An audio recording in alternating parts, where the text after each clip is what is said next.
Hey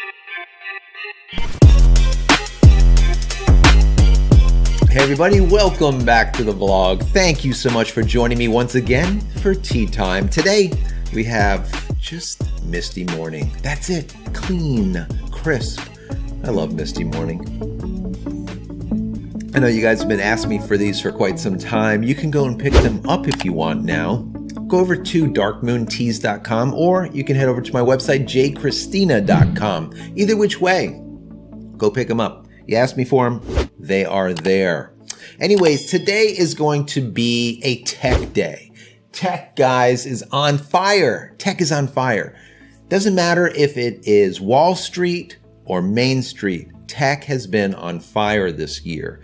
All through the COVID dilemma, still, tech is just absolutely blazing forward. And I want to talk to you about it a little bit and get into some of the things like smartphones, console games, things that are going to be a big thing when 2020 holidays come around. And that's not too long from now. I can't believe it. Literally 3/4 of the year is already gone, guys. What has happened? I don't even know. Anyways, we're going to talk about it a little bit. Now, to start out, let's talk about Apple and their iPhone 12 that will be coming out very soon. What is really big with this phone is LiDAR. There's other things, obviously. They have their brand new A14, I think it is, chipset, which is their bionic chip. Anyways, but the main thing is that LiDAR. Now, if any of you don't know what LiDAR is, just figure it's radar in your phone, okay?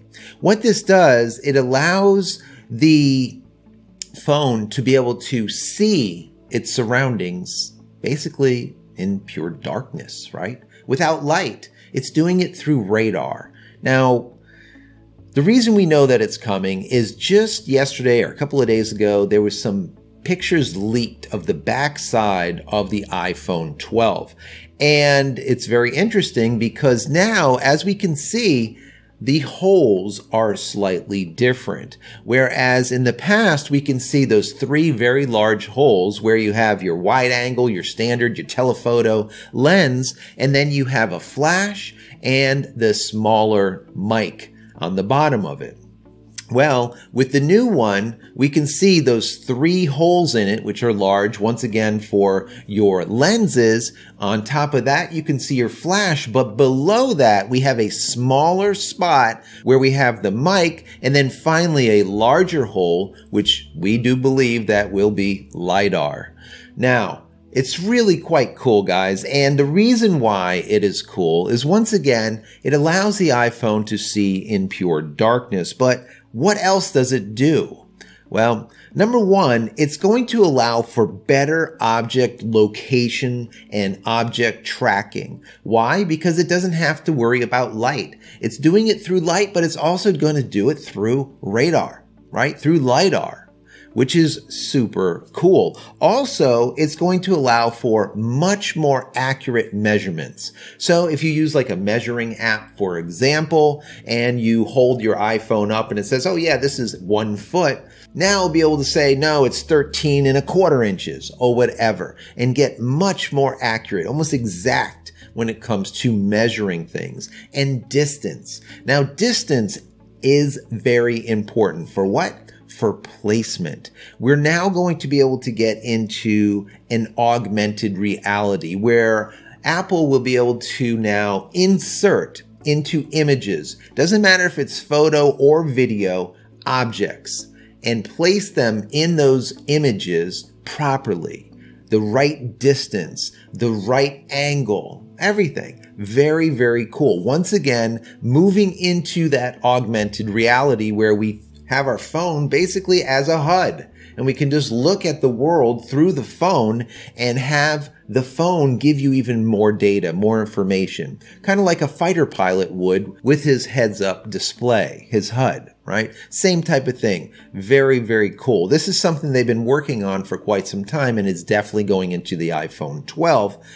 But we're looking at a price of probably right around $1,300, guys, $1,300. Now, Apple has been threatening for many years, I think right around 2017, that they were going to come out with a foldable phone. They haven't done it as of yet, but we know Samsung has with their Z Fold. Now, that Samsung phone is going to now get a new iteration. All right, that will be the Galaxy Z Fold 2.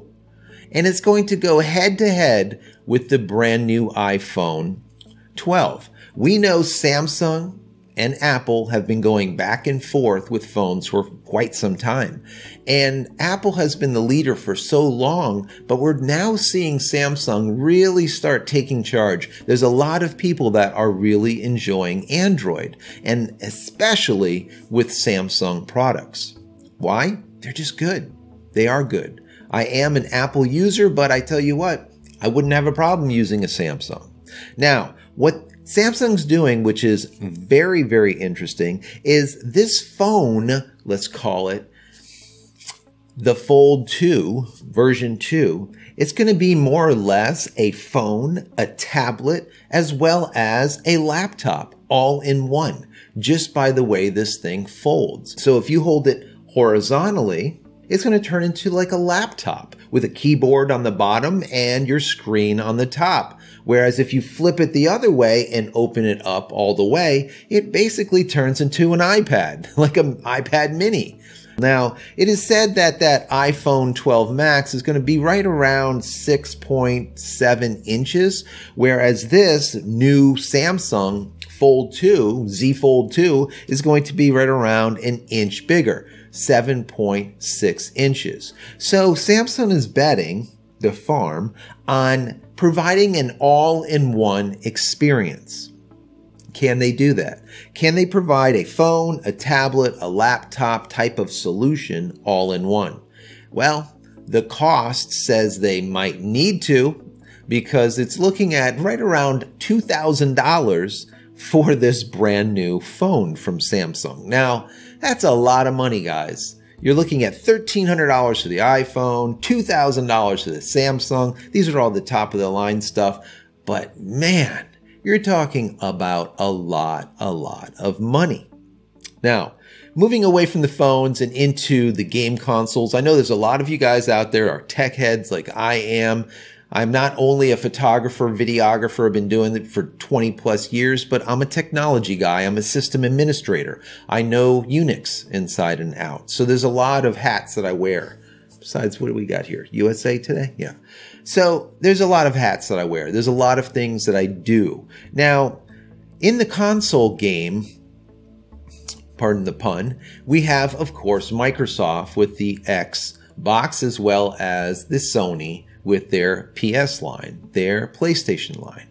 Well, we have the Xbox, of course, is going to be the Series S as well as the Series X, whereas you have the PlayStation coming out with the PlayStation 5. Now, they both supposed to be providing a digital version as well as a non-digital version. What does that mean?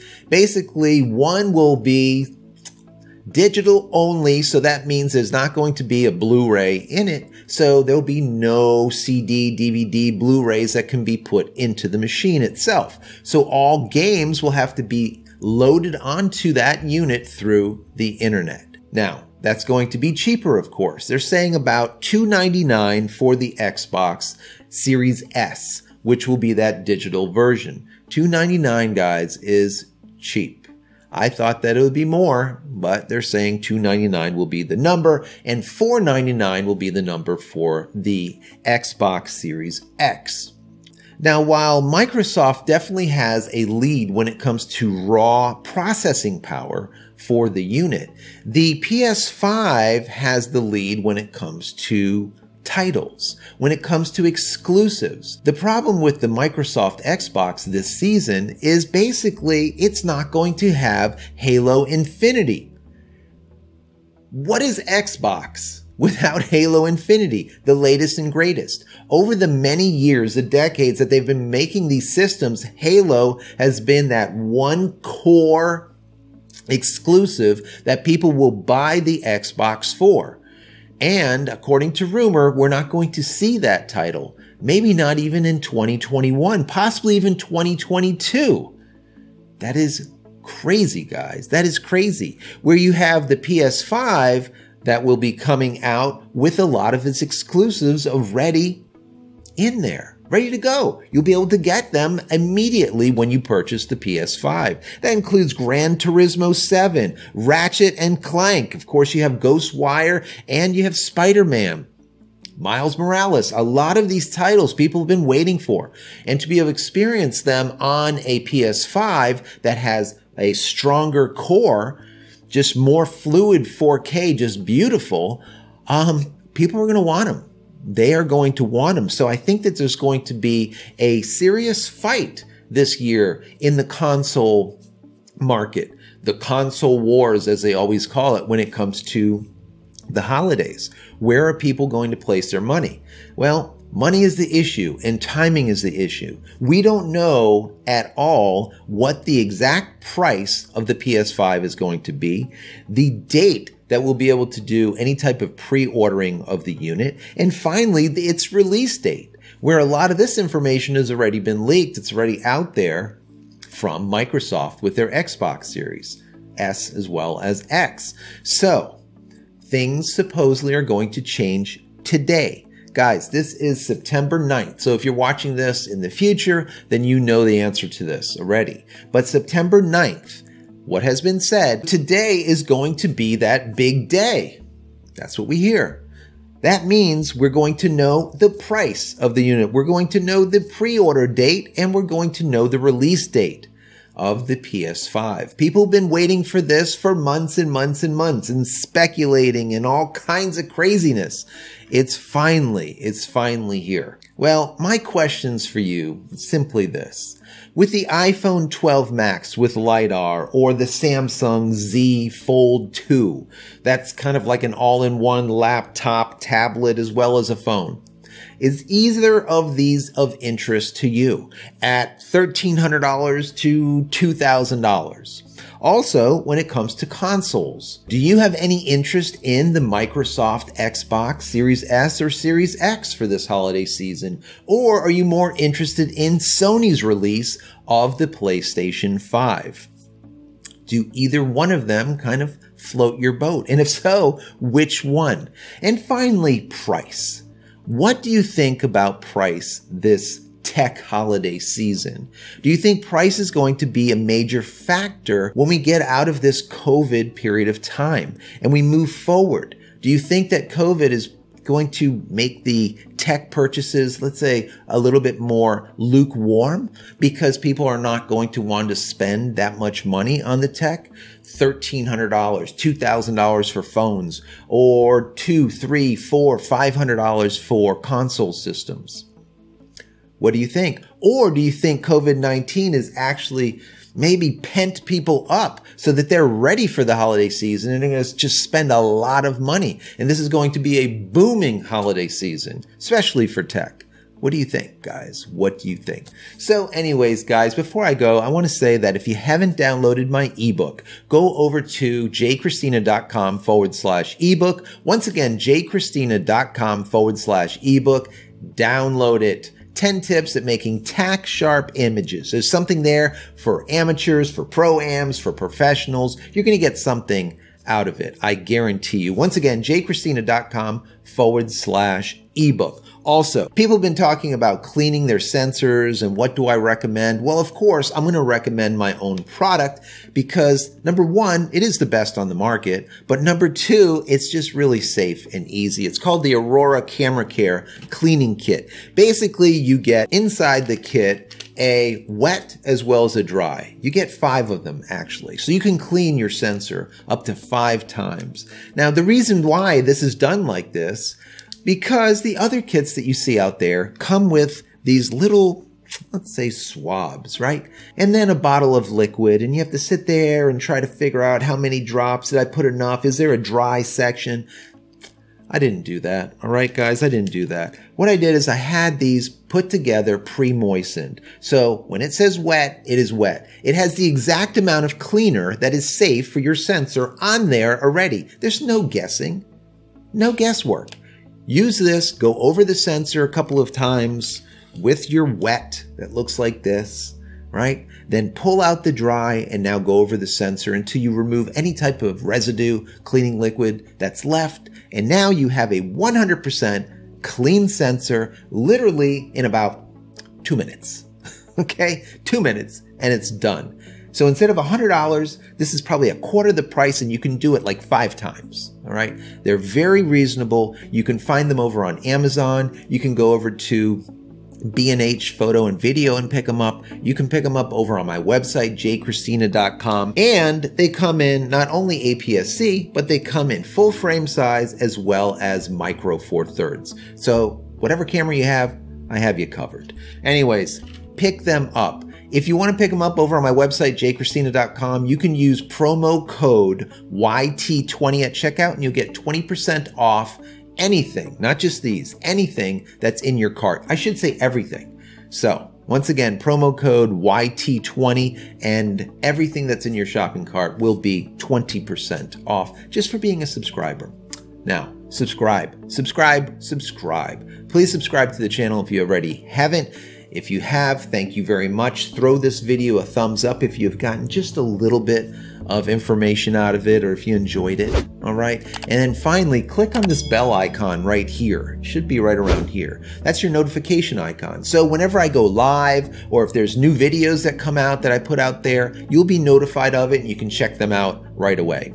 And finally, head over to my website, JCristina.com, where you can find all the photography tools that I've invented for you and me over the years, and hopefully there's something there that you might like. And if there is, please pick it up and support me and my family. That's it, guys. I'm out of here for yet another vlog. Many blessings to you and your family. Stay safe and stay healthy.